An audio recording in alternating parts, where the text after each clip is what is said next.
The dawn breaks not with sunlight, but with executions. The trench gathers in silence, steam rising from their damp uniforms as the chill of the night still clings to the air.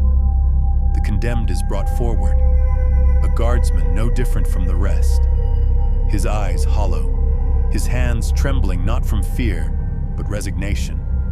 The commissar steps before him, cloak heavy with rain and ash. No words are wasted. The man's crime is desertion, the sentence inevitable. The commissar draws his bolt pistol, its surface worn smooth by years of service.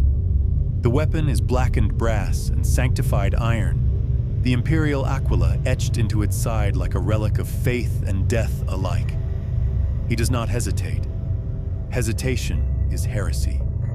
The pistol rises, its barrel steady, and for one heartbeat, the world holds its breath. Then comes the thunder. The bolt round detonates, and the air splits. Blood, bone, and faith scatter into the mud. The smell of cordite and decay fuse into one. The soldiers do not flinch.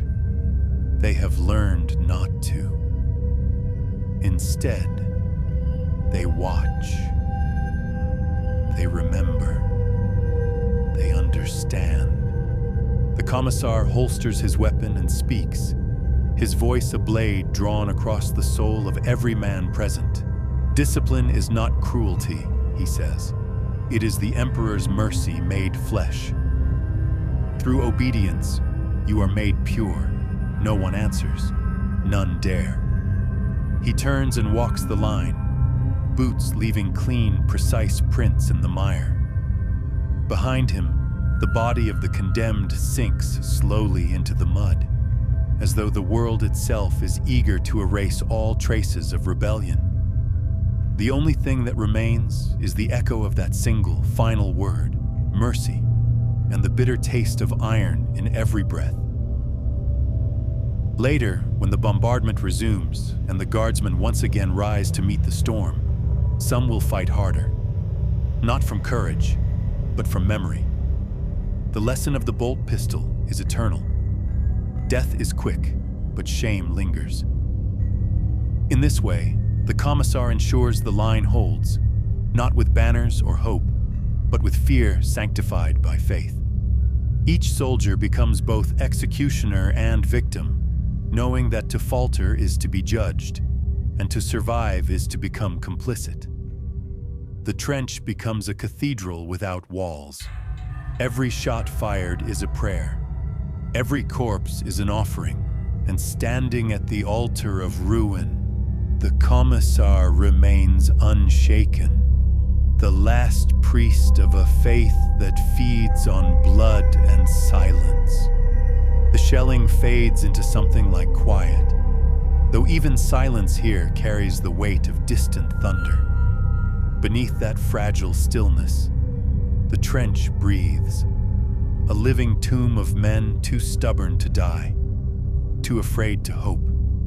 The commissar's sermon still hangs in the air, the echo of his voice etched into the mud like scripture carved into bone. The men pretend to rest, but their eyes stay open. No one truly sleeps anymore. Jorek, a nameless face in the endless ranks of the Astra Militarum, sits with his back against the trench wall, fingers tracing the Imperial aquila stamped into his battered dog tag. It's almost unreadable now, worn smooth by grime and years of sweat. Once he might have whispered a prayer before battle. Now he only mutters fragments, half-remembered verses, words whose meaning has long since bled away. The Emperor protects, he murmurs. Then he stops. The words taste strange in his mouth, empty yet necessary. Without them, there is only the void. Around him, others share the same ritual. One rocks back and forth, whispering to a charm made from a last-pack casing. Another scratches holy symbols into his arm with a bayonet. Faith has become less belief than muscle memory. the mind's way of holding on to order while everything else rots. A guardswoman across the trench, her face streaked with soot, begins to hum one of the old hymns.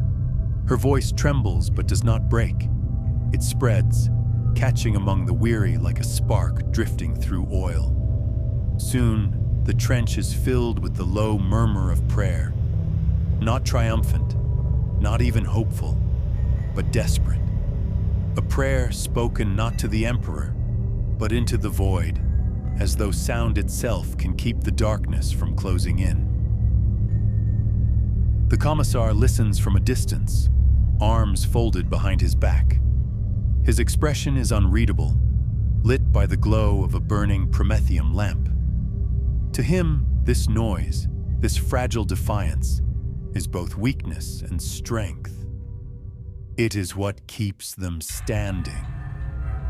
It is what reminds him that the Emperor's will still flickers somewhere in these hollowed-out souls. Beyond the trench, the wasteland groans.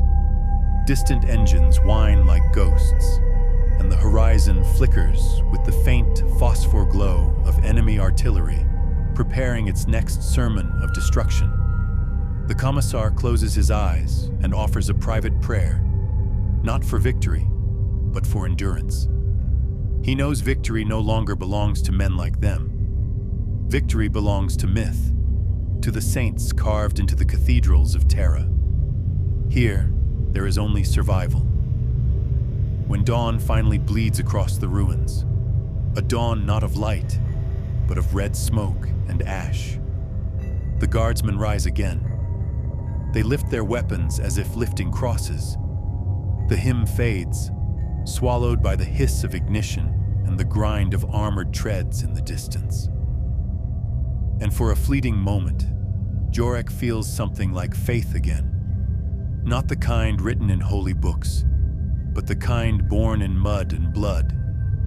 The kind that says, I will not fall today, even if tomorrow I must.